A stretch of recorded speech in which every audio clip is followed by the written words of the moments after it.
What is up, everyone? My name is Jeremy Somerville. This is the Full Coverage Football Show. We are live here on StreamYard on our Facebook page at fb.me/FCFSPod. We got a fun show for you tonight. We're going to be a little serious at first. We're going to talk the Jacob Blake situation, everything going on with that. And then we'll move on to talk fantasy sports with our guest, Chris Robin, at Detroit Beastie on Twitter. He will be joining us at about 9:15. We're going to get to that. But first, let's be serious here. Yeah, usually we stick to sports. That's what we do. We talk sports, we talk football. We'll mix it up. We'll talk a little bit of everything. But a lot of sports are being canceled right now, postponed or boycotted, depending on how you look at it. And it's because of what happened Sunday night. I mean, I'll never be in their shoes. I'll never fully understand their view or why it took 3 days before they decided to boycott. However, it's something we all need to discuss. Sunday night, a 29-year-old man, African-American man, by the name of Jacob Blake became the latest victim in a long line of police shootings. He was shot 7 times in the back with his 3 sons, aged 3, 5, and 8, watching as he leaned into his car. Now, as I continue, I will say this. Yes, usually we do stick to sports. However, because of the frequency of these incidents and how much they run into sports due to the constant social injustices against blacks in America, we do need to bring this up. I wasn't there. I can't say for sure what happened. I can't even play devil's advocate and say that had Blake 100% complied, that none of this would have happened, because I don't know for sure. None of us do. The point is, it did happen, and it happens all too often. Black lives matter. And yes, all lives matter. But because the word all didn't apply to blacks when Thomas Jefferson penned the Declaration of Independence in 1776 and said that all men are created equal, it is a statement that makes sense and that really needs to be used as a reminder to some. The Black Lives Matter group itself is whatever. But the human black lives, they do obviously matter, and it needs to be said. As Owen Hart said 25 years ago, enough is enough, and it's time for a change. But how do we change? It's easy to say train police officers better or to instantly comply to their demands, but even that isn't enough. Until we all have a mutual respect as human beings, nothing we do matters. And yes, this isn't all cops. It's only a small percentage of the bad ones. It's a group. It's small, whatever. But some professions can't have bad ones. You can't have a bad pilot. You can't have a bad surgeon. And police officers need to be another profession where you can't have the oops, my bad. Nothing like that can happen. Too many officers see people of color as thugs or people they fear instantly because of their preconceived notions. And on the other side, too many see cops as a threat to their life instantly. And it's not like that with all. We all need to look at that as human beings and see each other for exactly what we are rather than what we think we might be. And it all goes back to mutual respect.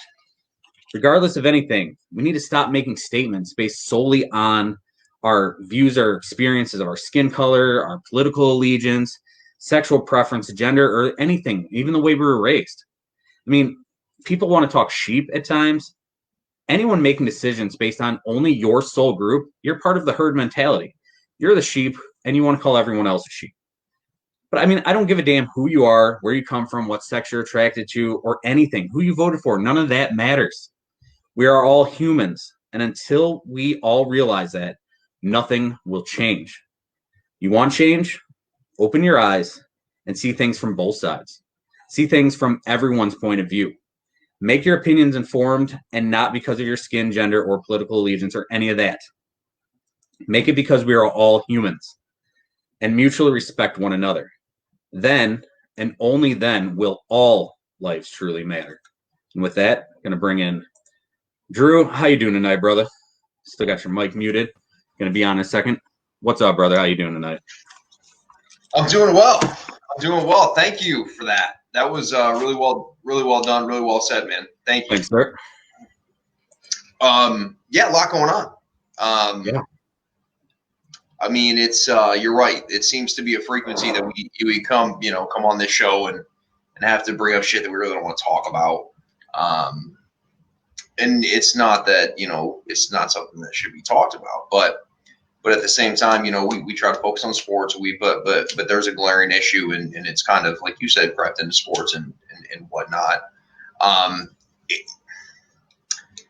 Listen, you have to respect what the the players have done. The NBA, I guess, they've stepped up. They've tried to make a stance. You could question the timing of it. Mm-hmm. You could question that they're going back to play basketball tomorrow on Saturday. Season's going to be going on still. So, I mean, I'm not saying that that's the right or wrong thing. For us fans, we want to watch basketball. We want to watch. We of course selfishly want to do that, and we get that there's a bigger thing going on here. At the same time, with the leagues, to me, it's a bigger issue, and I'm not sure shutting down a sport or not going to practice or doing things is really going to make an impact one way or another. You brought up a great comment when you said, where do we go from here and what is the right answer? And I'm not sure that I know that, and I'm not sure really anybody does. No, nobody does. And so it's tough because, people want to lash out. We have looting and riots, and people are angry. And like you said, you have police on this end, and you have people of color that are fearing for their lives from the police, and that just shouldn't be that way. But unfortunately, it is. And I say this not really knowing. I mean, when I get pulled over, I say, shit, I might get a ticket. That's my biggest worry. But here we are, man. So it's tough for me.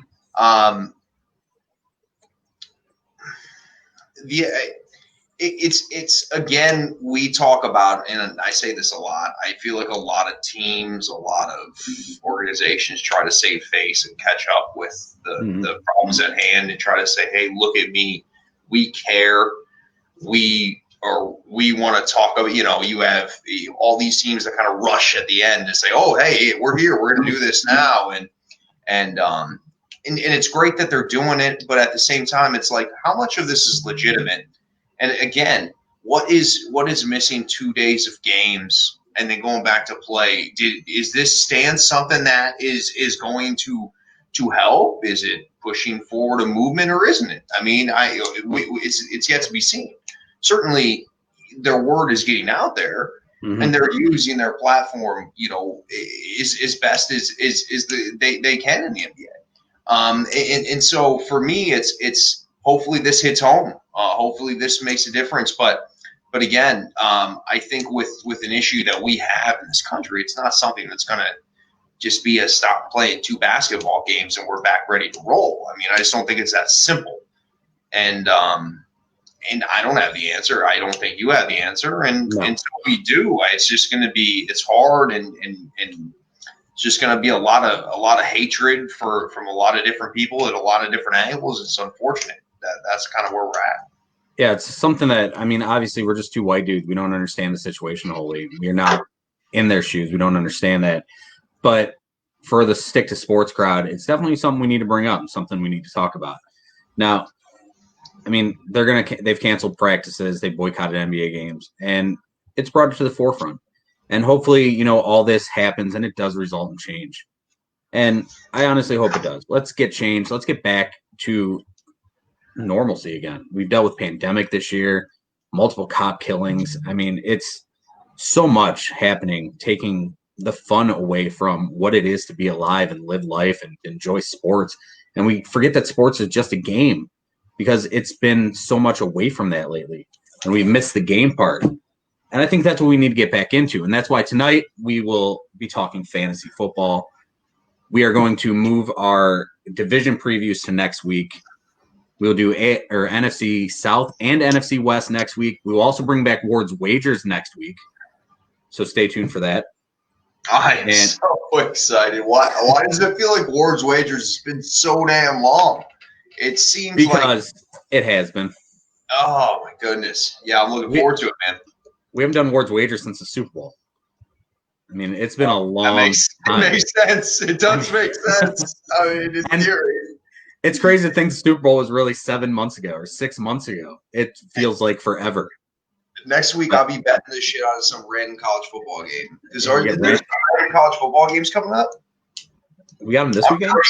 I'm pretty sure there's. I don't know. I'm not gonna throw a Ward's wager out of my ass here. I put a little bit of time into these picks, But I definitely think there's some stuff coming up, and it's football, so we'll see. All right, you ready to talk fantasy football and move on from all this? Yeah. All right. In just a second here, we're going to bring on Chris Robin at Detroit BC on Twitter. But before we do that, hey, check out our new merchandise, which I started through for some reason, at bonfire.com/store/FCFS-tees. We got all kinds of good tees up there. We got a new one up there, which is State of Ohio tee with the birthplace of pro football, established 1892 on the back. It's a good shirt. It's a quality shirt. They're quality made. They will be shipped to you as soon as we get people ordering. You get your stuff sent out within the week. So, with that being said, let's move on. Let's have this fun. Let's bring on Chris, clear this out. And at this time, we're going to bring on Chris Robin at Detroit BC. What's up, brother? You look excited to be on. How you doing tonight? Absolutely. Thanks for having me. Well said, boys. I'm not going to add anything to what you guys said. It was fantastic, and I understand what you're saying, and I hear you, and I'm with the masses here in terms of something has to change. But you brought me in to talk fantasy, so let's switch gears and let's get it going. Absolutely. Go ahead, take away the segment, Drew. Yeah, hey man, so excited to have you. Thanks so much for coming on. Hey, it's fantasy football season. We're here. I know your fantasy football season never stops. How many leagues are you in, man? That's a great question. And as it stands right now, I'm only in 7. And like 3 of those there was invite only, like charity leagues, Ryder Bowl. It's like the UK versus the United States. I was invited to that one. There's an autism awareness league that I'm in, and another IDP league that I'm in for, mentally impaired adults as well. But that's only 7 leagues is like, I don't know what to do. I have so much free time because normally I'm in, 25, 30 plus leagues, and it just got to be too much. And I finally realized it. I came to my senses about a month ago, and I said, hey, look, if I have to, I'm writing a lot, I'm reading a lot, I'm hopping on podcasts with guys like you. Like, I don't have time for, 27 waiver wires a day. Or, people are sending me offers, and they're sending me a message like, hey, did you check well, no, it's the wrong league. It's like, so I'll keep to a few. And like I said, I was down to 3, and then I was asked to participate in these charity bowls. So I said, absolutely. I would look like a real jerk if I said no for charity, Yeah, right. Absolutely. You have no choice in that point, but that's fantastic, man. So let's just jump right into it. From what I've been noticing around leagues that I've seen, Miles Sanders, his value seems to be high. He seems to be being drafted high. Where do you feel like Miles Sanders sits, and do you think he's being overdrafted in a lot of leagues? No, I'm, and that might be the wrong. I might be the wrong person to ask because I love Miles Sanders. I'm huge on Miles Sanders. I own him in a 14-team full PPR, full IDP dynasty. So I've had a share of him when he was, in college, right before he was drafted. I think he's going to have a huge season here. We're talking like 1,500 all-purpose yards. I'm thinking 8 touchdowns on the ground, but total anywhere between 11 and 12. And in terms of being overdrafted, absolutely not. Right. So when you see people like they're jumping on, Derrick Henry, Josh Jacobs, Kenyon Drake, guys like that are, in the top 10, top 12 of the running back rankings. Well, what's different about Miles Sanders? Why can't he be there? And if you look at his ADP, it sits at 12. So he's right there. Boom. In a 12-team league, you're taking him, on the swing, and back-to-back picks there, if that's your selection, right? And then right after him, Kenyon Drake sits there at 12.5. So it's like, who would you rather have, Miles Sanders or Kenyon Drake? Well, yep. We've seen Miles Sanders have a good season last year, but all season I was banging the drum that, they didn't know what they had in Miles Sanders last season in Philadelphia. And I'm telling you now, the kid gloves are off. They're going to give him anything and everything he can handle. And in Philadelphia, they have two very nice handcuff backs, Boston Scott and even Corey Clement, they've both been fantastic in practice. So to my original point, Miles Sanders or Kenyon Drake, their ADPs are fractions of a point off. Well, Kenyon Drake was a nobody, a loser in Miami, and then he goes to Arizona, and he had a fantastic, how many games? 8 games, 6 games last season in Arizona. So to me, the Josh Jacobs, the Mixons, the Sanders, even Eckler and Chubb, I'd rather have all of them over Drake because he's only put together, a string of games. So that was a very long-winded way to answer your question. No, and I agree with it. And I think it also needs to be taken into consideration Philadelphia in the fact that, I mean, shit, they were fielding you and I out at wide receiver last year. The offensive line was banged up. That team went through so many injuries, and Miles Sanders was still productive with all that being said. I can't get enough of him. So when you say overdrafted, absolutely not. I want any and all shares of Sanders in any format I can get my hands on. What kind of value do you still think that Todd Gurley has? And we saw last year even with him still getting a considerable amount of red zone touches, seemed to be getting the ball early on and then kind of went away from it. Of course, new scenery this year down in Atlanta. What do you see his value as, and do you think he kind of has a rejuvenated season down there? Absolutely. It's a great question. Thank you. So looking at Todd Gurley, his ADP is about 30, 31. So we're talking, in the start of the third round.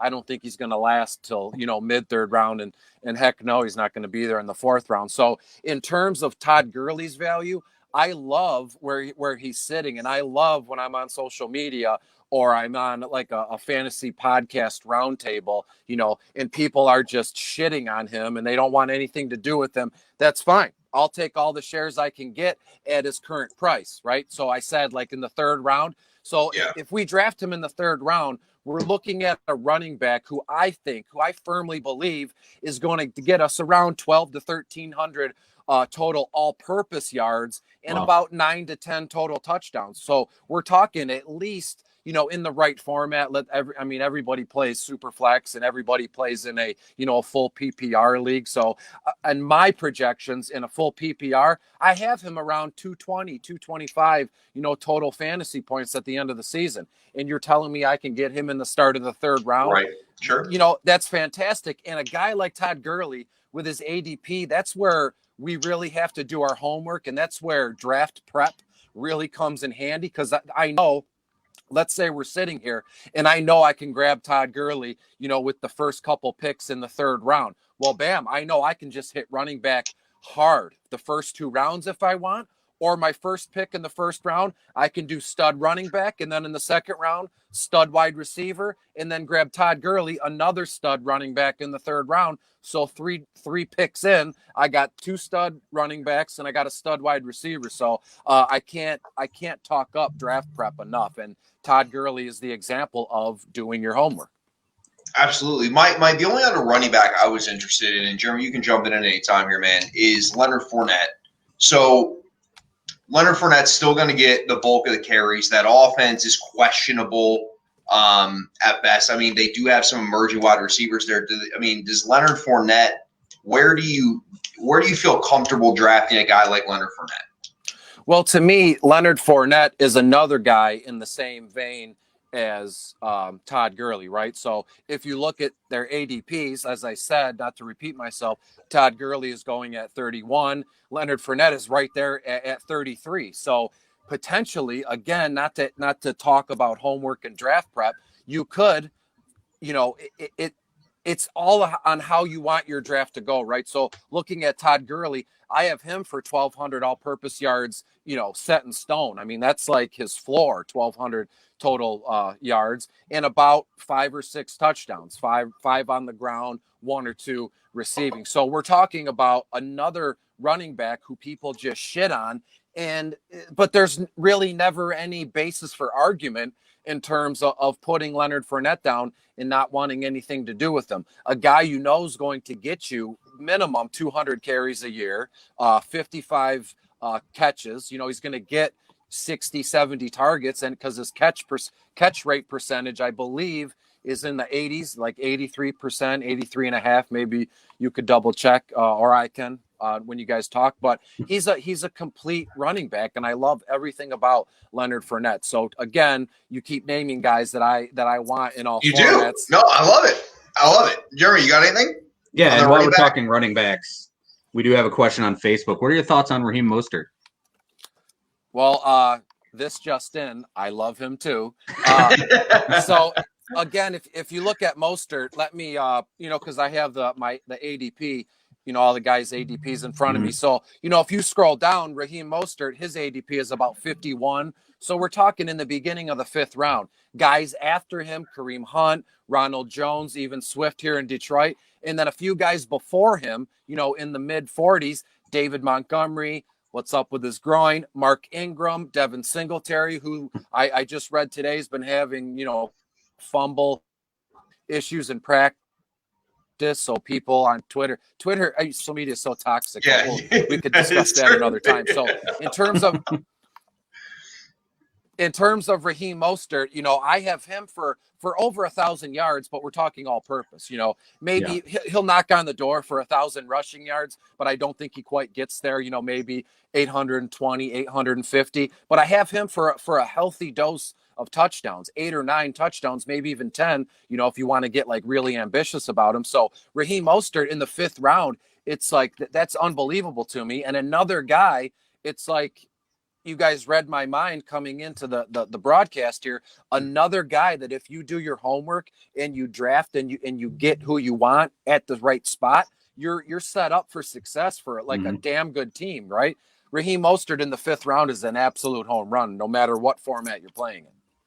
All right, we've talked a lot of the running backs you do like. Who are some guys that you're not liking coming into this year that might get overdrafted? Well, Le'Veon Bell, I mean, that's low hanging fruit given that, they signed Kellen Ballage, and then what the hell is Gase doing in New York? I mean, I'm in Detroit. Obviously the Lions are my team. But I pay attention to what's going on around me, not only in life but football. And I never really knew much about Gase, and I was on a podcast maybe a week or two ago, and the same question was brought up about Le'Veon Bell, right? And this was before Gase said Frank Gore's looks fantastic. He's 70 years old. He looks great, right? And before they signed Kellen Ballage, however you want to say it. And so now it's like this weird, you look at his eyes chasing tacos. He's just a wild man. Was it loss of sleep? Was he on some sort of stimulant? We don't know. He hates Le'Veon Bell. He hates him. I know. He hates Le'Veon Bell. And I was, again, like Le'Veon Bell reminds me a lot of David Johnson, and come to find out they're like 2 picks apart in ADP. Le'Veon Bell being like 28 and then David Johnson being 30. So they're literally 2 picks apart. And both guys that I coming into the season, they're going to be fantastic. They're going to have a resurgence.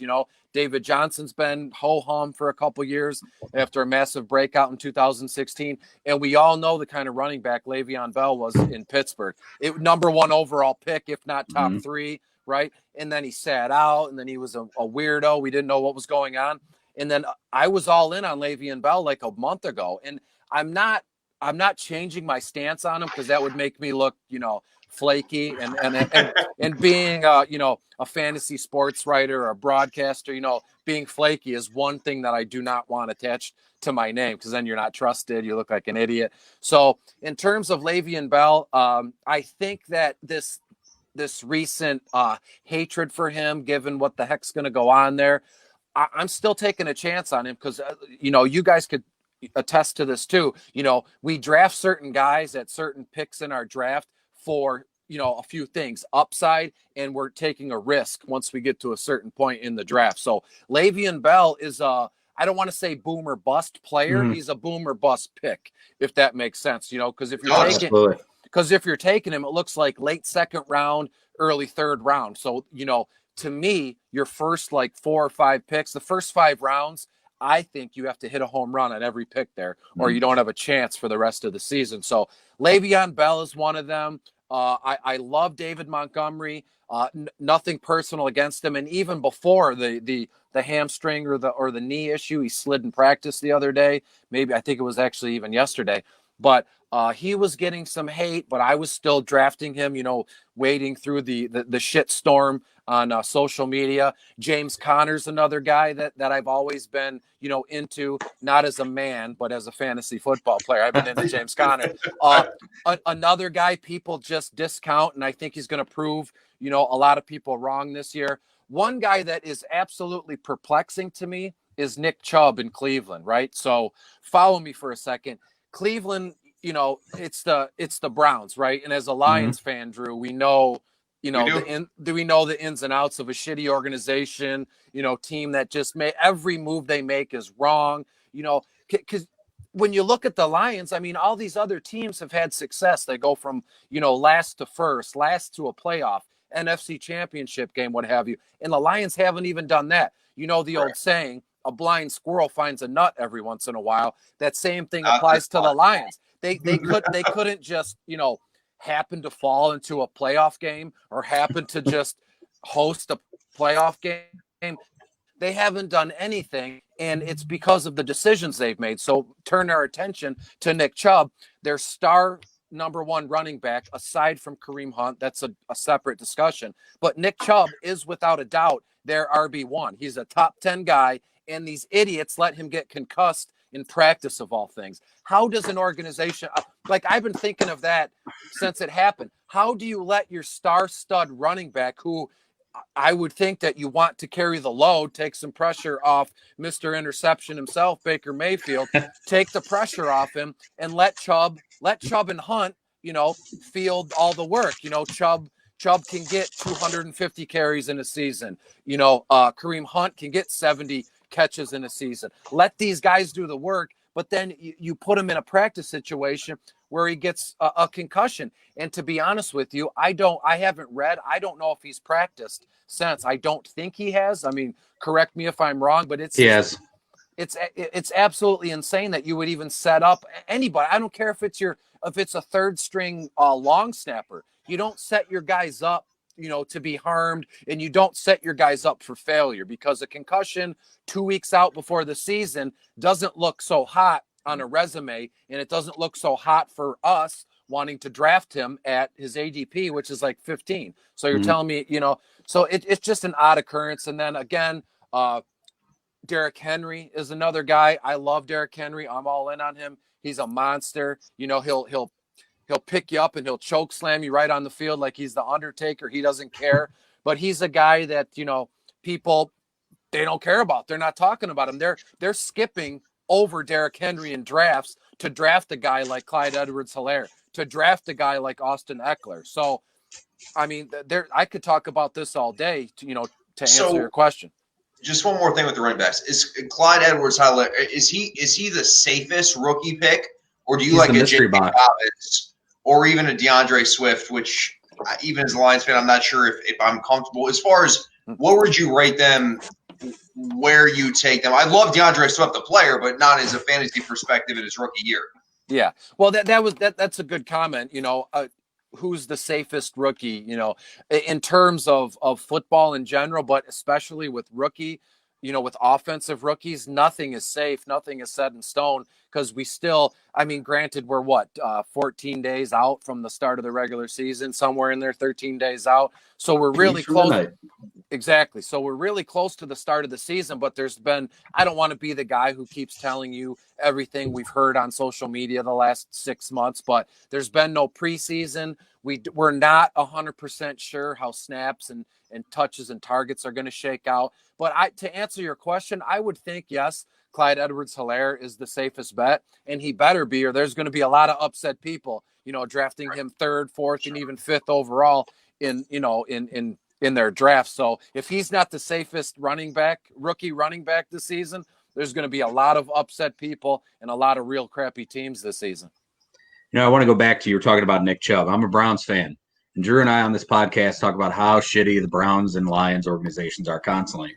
Last week when Nick Chubb got the concussion, I absolutely said they should shut him down for the rest of the training camp and not bring him back until game one. So I'm 100% with you on that. But as we're talking more running backs, we got a couple, especially rookie running backs, we got a couple of questions through Facebook on Jonathan Taylor. What do you think he'll do this year? And do you like running back Zach Moss at Buffalo as a sleeper? So, full disclosure, I've always been open and honest. Thank you, Matthew, for the question. I'll get to it here shortly. Full disclosure, as I was saying, I've always been open and honest with everybody in my life, both personally, professionally, and in terms of my my writing, DFS or seasonal, however you want to do it. And I recently traded Christian McCaffrey to grab Taylor, Swift, and Jalen Reagor. So I traded a stone cold stud. We know what we're going to get from CMC for three guys, rookies who we think we know what they're going to do, but it's not in the same vein as Christian McCaffrey. In terms of Jonathan Taylor, I see a nice rookie season, over 1,000 all-purpose yards, probably closer to 1,200, about 8 or 9 TDs. He's going to get you, a nice, healthy dose of touchdowns this season. I have no problem with Jonathan Taylor. I love drafting the kid.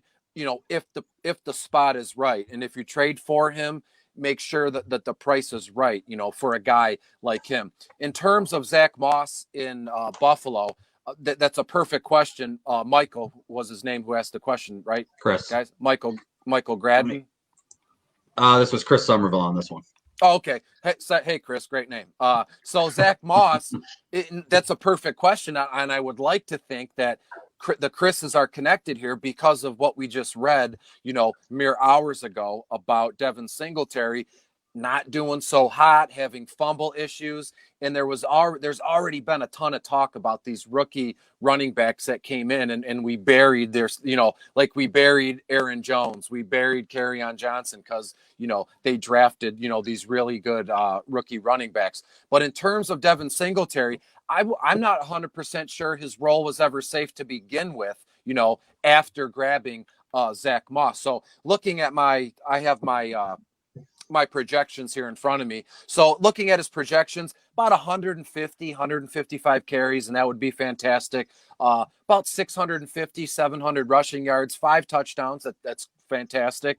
And, 20, 25 catches, nothing crazy, 150 yards and another touchdown. So we're not looking at 1,000 all-purpose yards, but we're looking at 6, 7 touchdowns, which is obviously outstanding. That's the name of the game, touchdowns. But touchdowns are also, I'm sure you guys know, the hardest stat to project, for football. So I'm a Zach Moss guy. Well, actually, I wasn't until about 5 minutes ago when Chris asked me the question.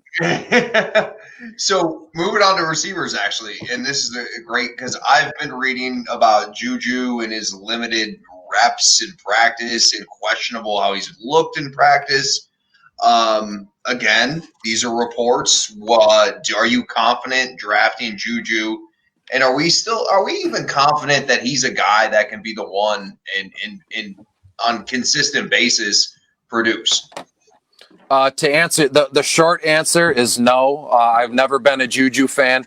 And again, I don't want to, my advice and my writing and stuff, I'm always careful because I don't want to be, negligent with what I say. I don't want to be harmful to somebody.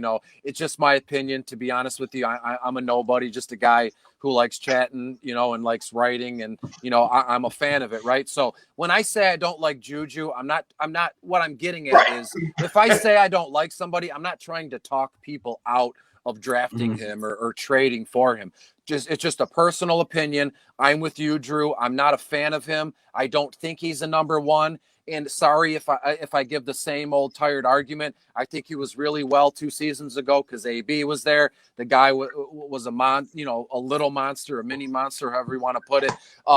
I can see a scenario where, Juju and I happen to be friends on Snapchat, by the way. But in terms of Juju, I see him, getting 1,000 yards in receiving yards this season, about 5 or 6 touchdowns, right? And you're like, well, why wouldn't you like him? He's 1,000-yard wide receiver, 5 or 6 touchdowns. Well, it's 2020, it's the NFL. 1,000-yard receivers grow on trees now. It's not like, oh my God, there's 5 of them every year. That's a good stat. I'm going to write that down. try and find how many 1,000-yard receivers there were actually last season. So Juju, he's a good wide receiver for your team, but at his ADP of like 36, so we're talking mid-third round, for me, absolutely not. Because if you look at the draft board around him, you can grab Jonathan Taylor, the pick right before Juju. You can grab DJ Moore in Carolina, ODB in Cleveland. Jeremy, you can grab him right there. Even a guy like Leonard Fournette at 33. So there's too many other players that I like, in his ADP, because to me, ADP that's the price we pay for our guys. And does it make sense, or is it too much? So. And then, so my next guy, and I don't know what the ADP on him was last year, but I'm interested to see what the difference is. And you may not know, but I want your feelings on it anyway. Stephon Diggs going to Buffalo with Josh Allen. What are your thoughts about it? Do you still think Stephon Diggs is a high value guy? I mean, of course, he's not top 10 high value, but do you still like what his value there, and do you think he's dropped off since leaving Kirk Cousins in the Minnesota Vikings? Well, I don't think he's dropped off per se, but given his ADP, to answer your question, it's about like 65. So we're talking like middle of the 6th round, which is fantastic. That's right about where I start to accumulate some wide receivers and back-to-back picks, or triple 3 wide receivers in a row, let's say. So Diggs leaving Minnesota, and you can attest to this, Drew, wasn't a fan obviously when he played in Minnesota, because he had some pretty nice games here at Ford Field. Fantastic, absolutely. So going from Kirk Cousins, who I think is not a very good fantasy quarterback. And I say that with pause, because I've had some of the most toxic interactions on social media with Vikings fans. Yeah, they sure. Absolutely love Kirk Cousins. It seems like they would bend over backwards for a guy that they've never met. They don't know. Right? They paid a lot of money for him. Absolutely. And have you seen the video of at his own gender reveal party? There's a cardboard cutout, and they have like a sack of dust, and he almost misses the target from 3 feet away. I mean, what the heck? So it's wonderful.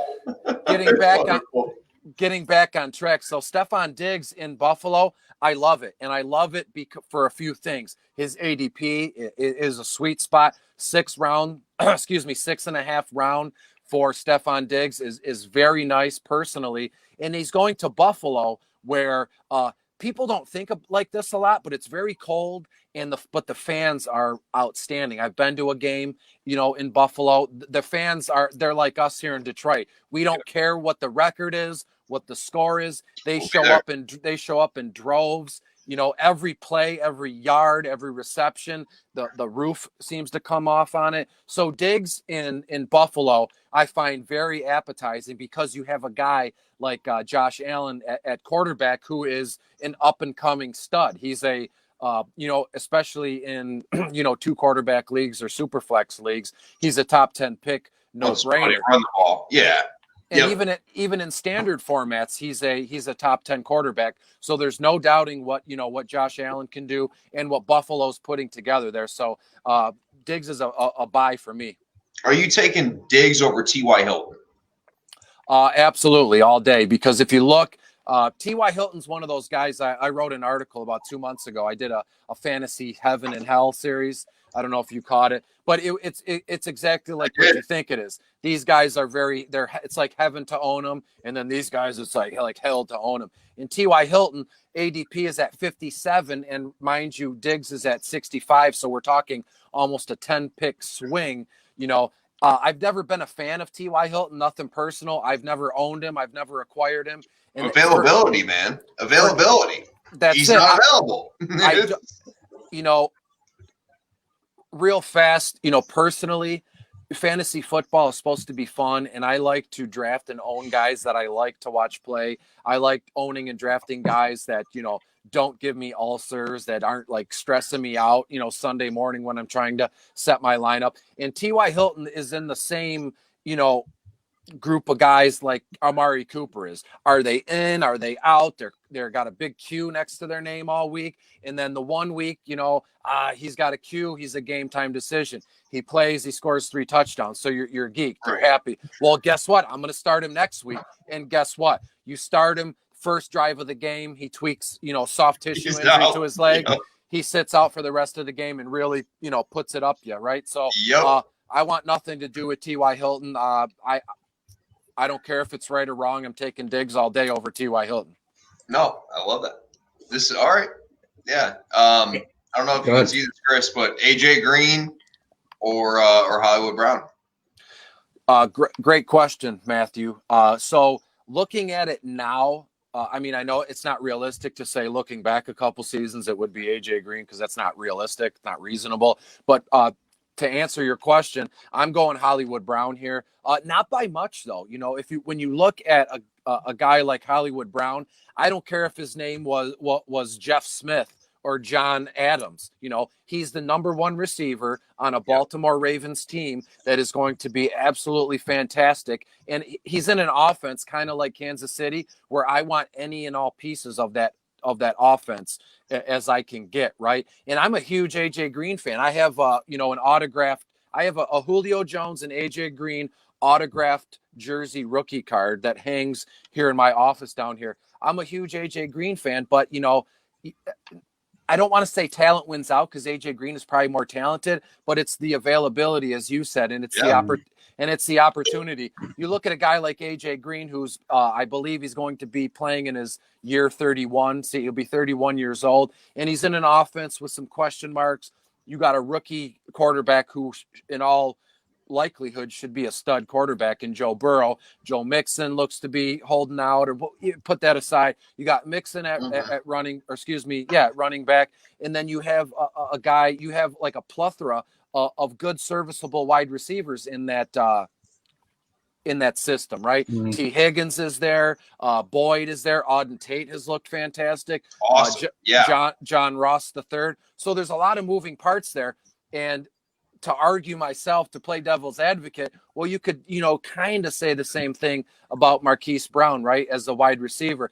Well, Chris, he's got a quarterback in Lamar who's, he's the reigning MVP, but he runs a lot, and he's going to take a lot of looks and touches and targets away from Brown. I don't care because one play in a game can make your week with Marquise Brown, right? A 70, 80-yard touchdown. You got 15 points from your starting wide receiver, and you can go home. You're set. That's all you ever want from one of your starting fantasy wide receivers. So, and you've seen it, man. You've seen it with the Baltimore Ravens. Not to cut you off, guys run wide open. Guys run wide open in that offense with the ability to run the ball in their play action. Guys are by themselves, and that's not something that they're necessarily going to see in Cincinnati. And you know why? Because I'm sure you know this, but with Lamar Miller, with Lamar Jackson, you have to have, a spy running back, a linebacker, or even a cornerback, given the situation, right? Where a spy, they sit back and their one and only job is to, follow Jackson around and make sure he doesn't rip off 30, 40 yards in a run.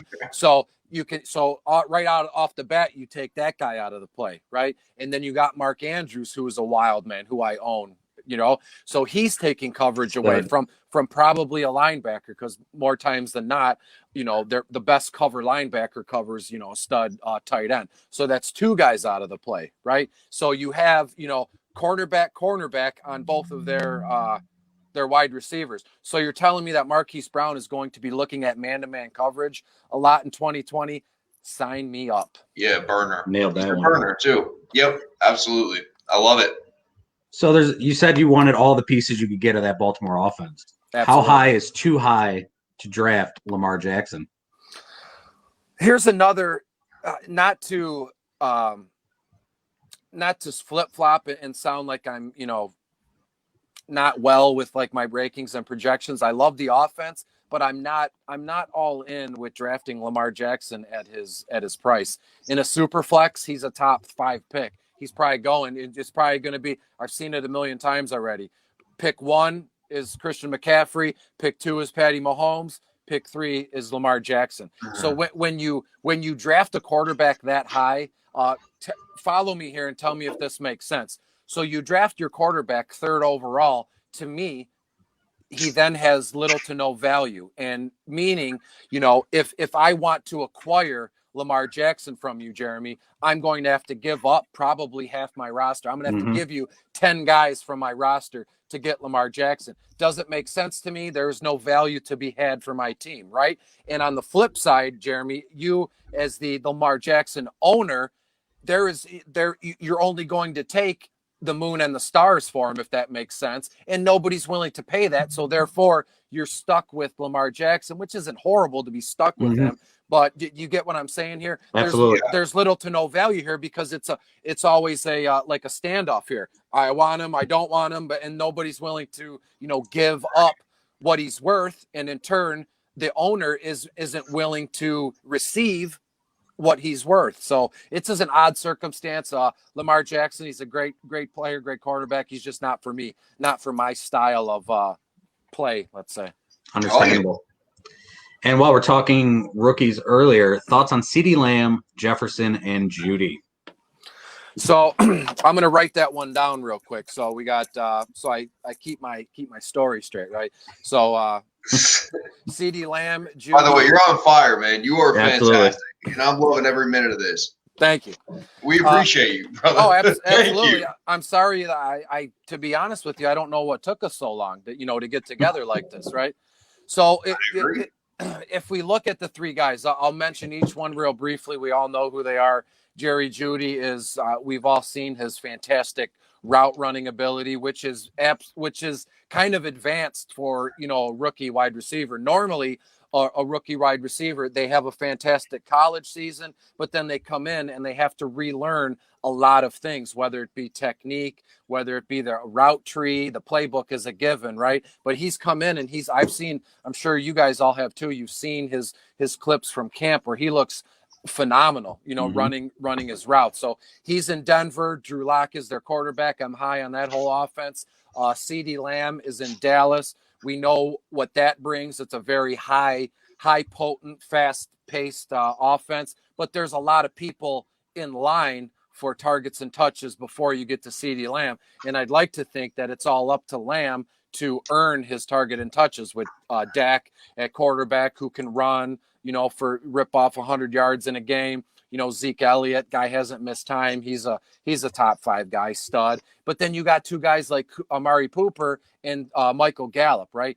Gallup, I think, is going to assume the wide receiver 1 role in Dallas this season. And I don't necessarily think it's going to be close in terms of him being able to beat out Amari Cooper. His size, his strength, his durability, his connection with Dak Prescott. So I love CeeDee Lamb there in Dallas. And then Justin Jefferson in Minnesota I find everybody was really high on him, let's say a month or two ago, in rookie drafts, of course. And then overall dynasty startups or even redraft leagues, he was really hot. And now there's been little to no talk about him, which is good for guys like us and guys, as I've said in the beginning of the broadcast, who prep and do their homework for their draft. So you can grab Jefferson, at a very nice price in your drafts, and he's going to be without a doubt the wide receiver 2 there in Minnesota.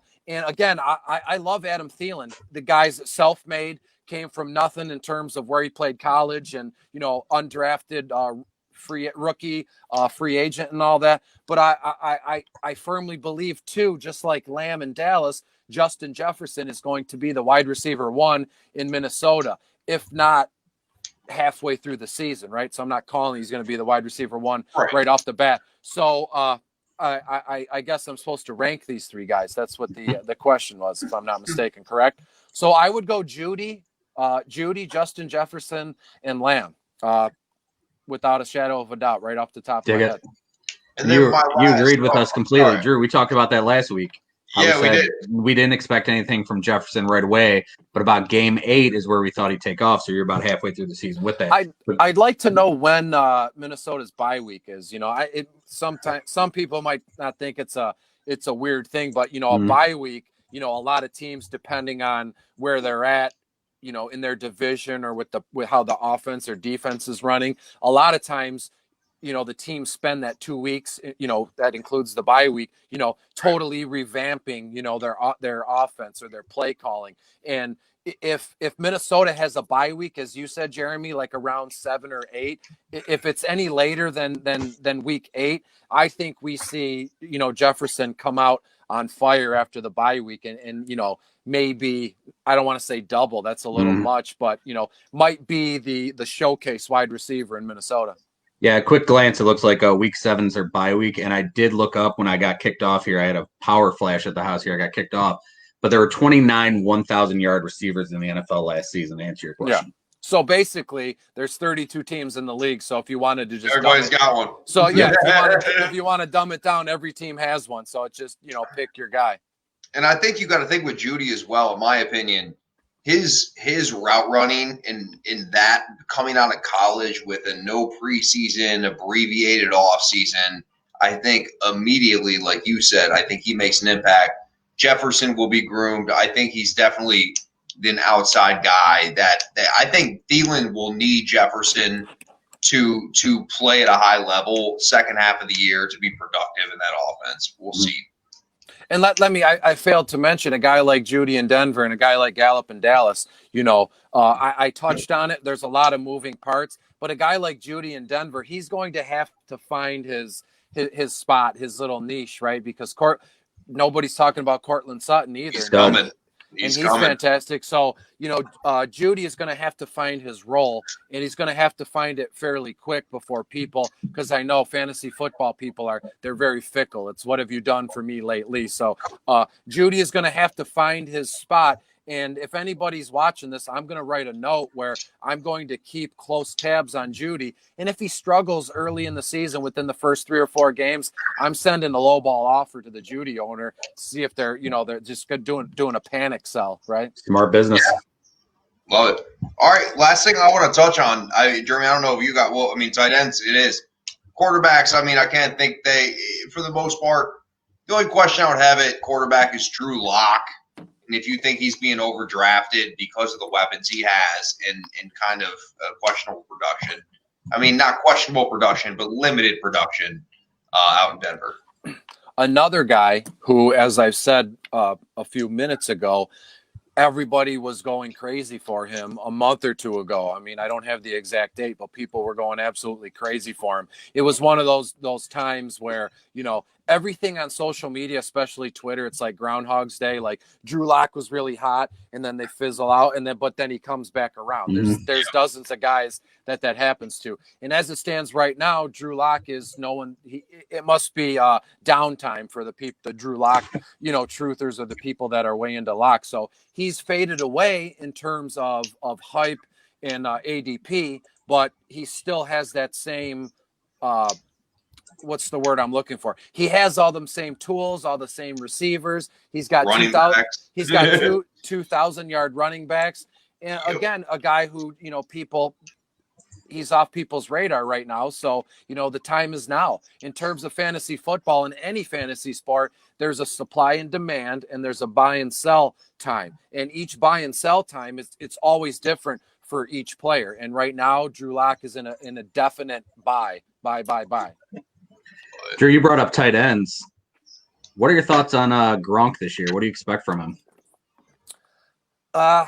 Great question. I don't. That one's hard, man. Let me see if I'm thinking as I'm talking, so my words are coming out as I'm thinking them, if that makes any sense. So that's how this whole show is. Yeah, my personal expectations for Gronk don't nearly match where people are drafting him or where people are, adding him or trading for him, right? So Gronk, guys, a lock for the Hall of Fame. How many Super Bowls? He's back with Tom Brady. That whole tired, lazy narrative there. I see us, 650 yards this season, 700. 80 targets, 75 targets, but he's not going to catch.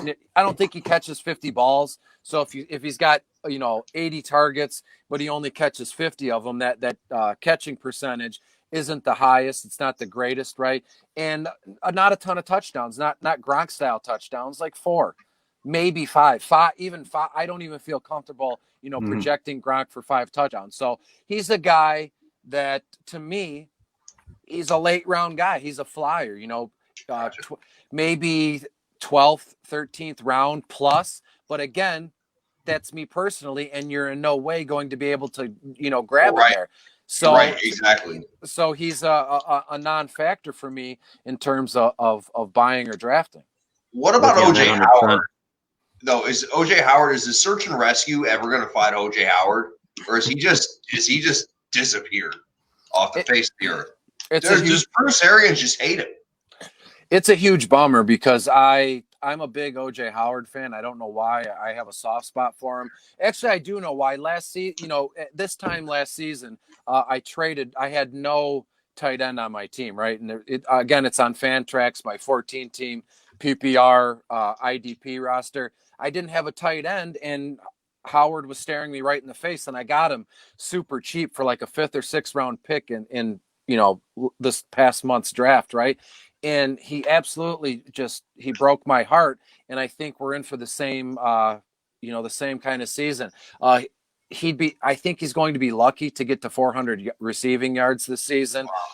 2 touchdowns, maybe 3. I hate to say this, it hurts my feelings, but he's a waiver wire guy, right? I'm not going to draft him, but again, Cameron Brate was the better option.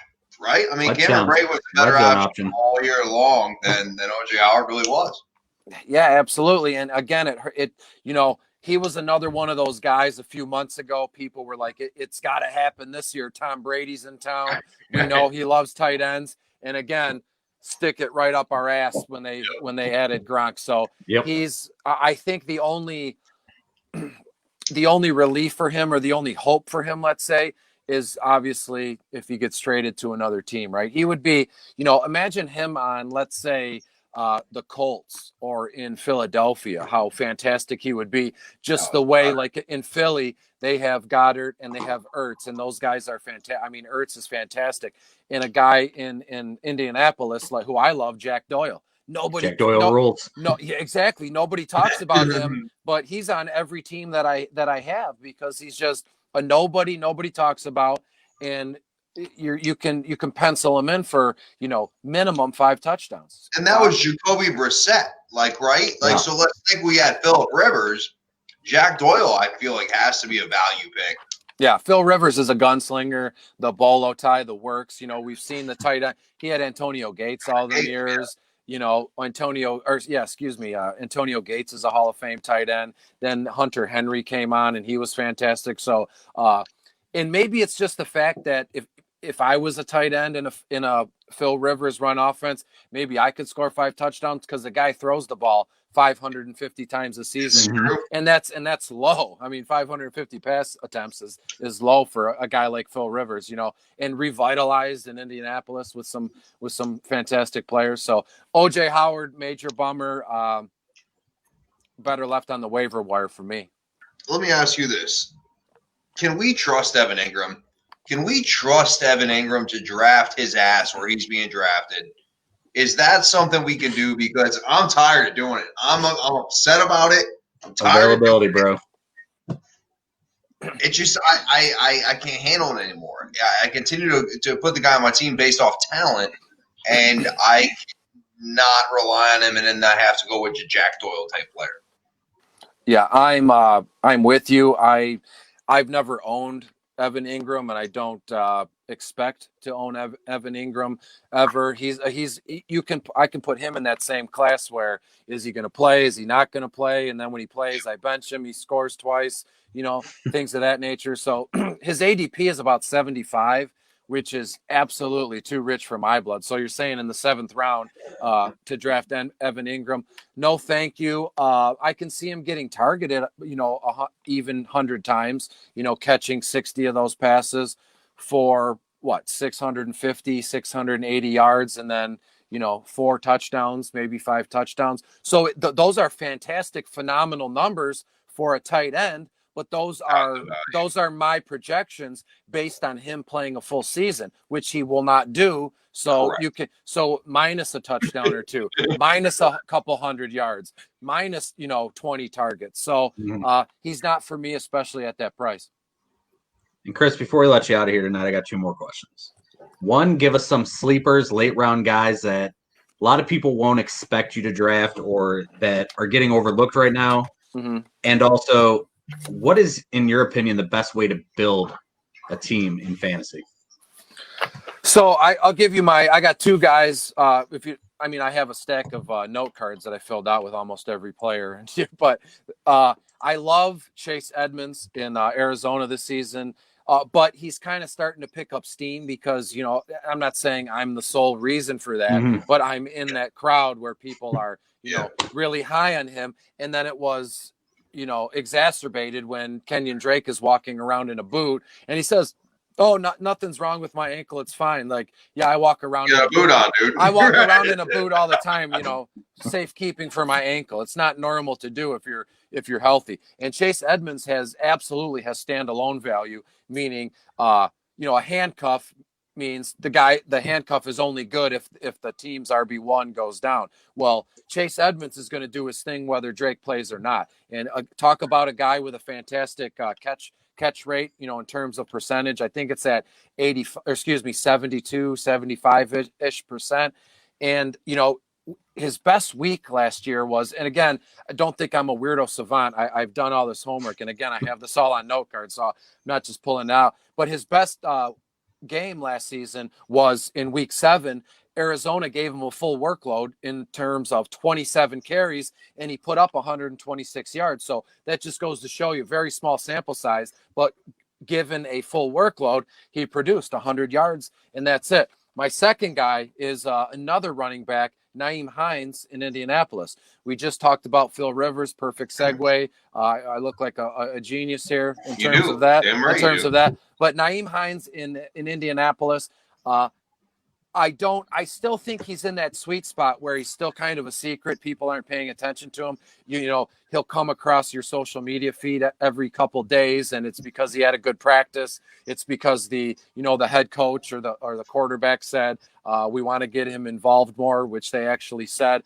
But he's not a lead back, don't get me wrong, but he returns kicks. So in terms of, a team that, will count and give points for active, kick or punt returns. He's a stud in terms of that. He had 6 kick returns last season for like 125 yards. He averages like 20 yards a kick return, but he is going to be, I envision him, and I'm gonna lock it down here. You can hold me to it. I firmly believe Nyheim Hines picks up that James White-ish kind of role that White has in New England, right? So you have, the stud rookie with the pedigree and Jonathan Taylor. Marlon Mack put up 1,000 yards last season, so we don't know how the touches are going to shake out in terms of those 2 running backs. Well, enter Nyheim Hines, who it doesn't matter who the starting running back is, just like James White. He's going to get his, he's going to be the passing catch back or, massive garbage time, let's say. So Nyheim Hines and Chase Edmonds, honorable mention to Matt Breida in Miami. I think he is, his ADP is about 86, 85. So we're talking 8th round.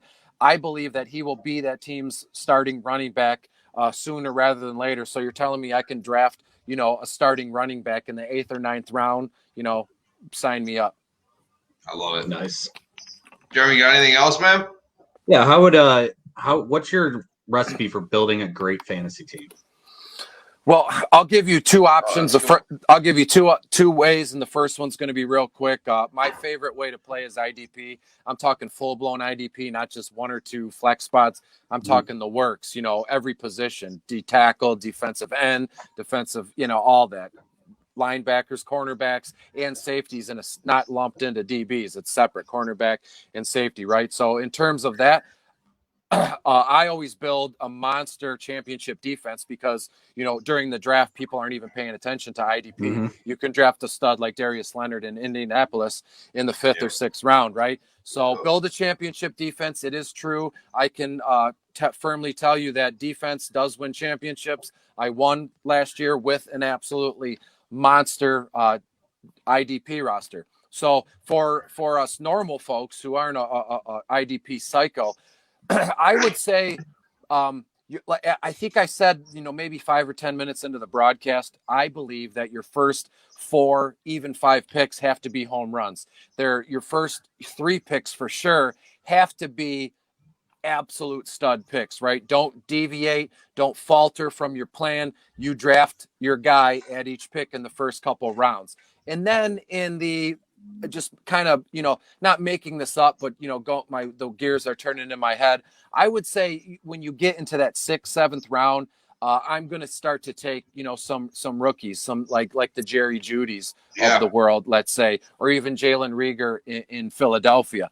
But again, mind you, it comes down to prep and homework, but also you have to be mindful during your draft. I've done thousands of drafts and not a single one has gone the way I expected it to. Not a single one has, they've all been different. Let's say that's what I'm getting at. So make sure you have a plan in place, set your cue, in terms of drafting, and don't fixate on one guy. Well, I'm up in 20 picks and I want to draft Zach Moss.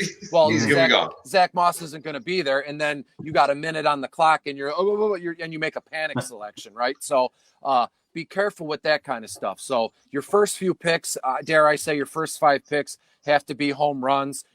Kind of get your roster set up where those first 4 or 5 picks, those are your starting guys. Your roster starting to take shape, and then why not? Start to go with some young, high upside guys.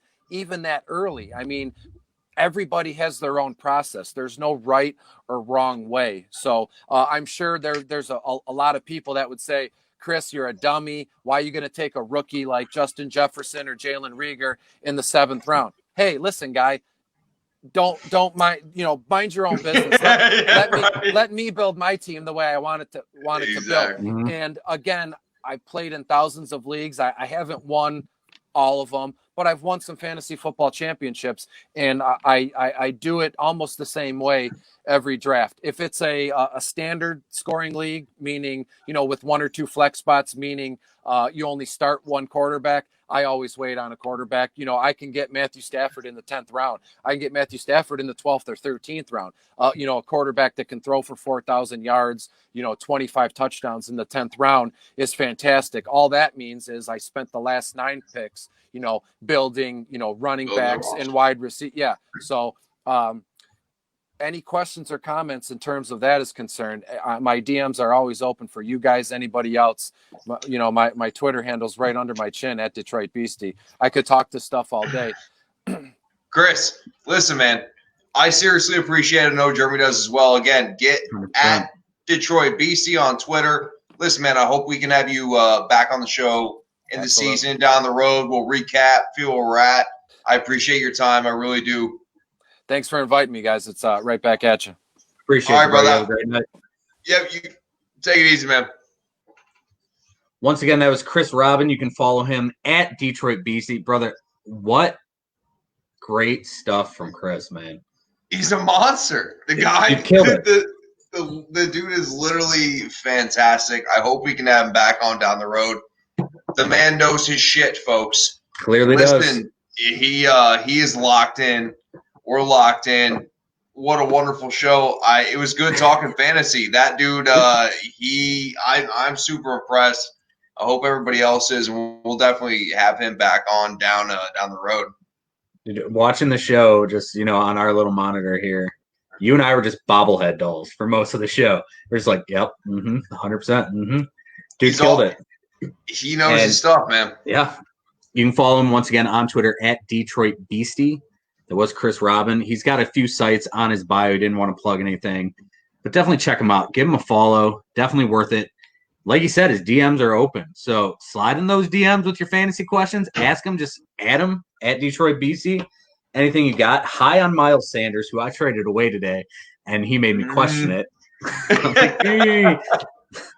High on Jerry Jeudy, Justin Jefferson after week 8. Anyone in an IDP league, for anyone who didn't realize what that was, who doesn't play it, it's individual defensive player league. I got one of those. Definitely looking at the draft a little different now. Going into that. low on Gronk, which isn't surprising. You and I have talked about it, in our text and when we're on the here. Not high on Gronk this year. We'll see what happens. They got 3 tight ends there who could be anywhere from really good to really bad. But absolute great guess. And next week, we'll be back. It'll be just us for the first time in a few weeks. So if you enjoy just us, you'll enjoy next week's show. We'll be back with our NFC South preview, NFC West preview, our final previews before we finally have football. And the most exciting part of that is the return of Ward's wages, baby. Anything else you want to talk about before we get out of here tonight? No, man. I think we had a good show. Y'all have a good night. I enjoyed it. I hope you did. Thank you, everyone who joined in on Facebook with your questions. Thank you again, Chris Robbins. Check him out on Twitter at Detroit Beastie. Remember, everyone, we're all humans. Be nice to each other. Don't be a D-bag. Good luck in your fantasy draft. And as always, remember, this is the Full Coverage Football Show. I will plug some of our stuff before we get out of here. I almost forgot about that.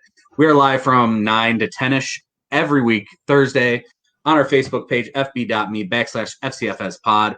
Audio version is posted Friday morning, Spotify, iHeart, Anchor, you name it, Google Pods. We are anywhere you listen to pods. We are anywhere you can watch stuff. We're on YouTube, and I usually tweet that out Friday morning as well. And you always get a great trailer or thumbnail for our YouTube video, which is usually me making a weird face. But enjoy it. Thank you for watching. And remember, as always, if you live the life you love, you'll love the life you live. Night, kids.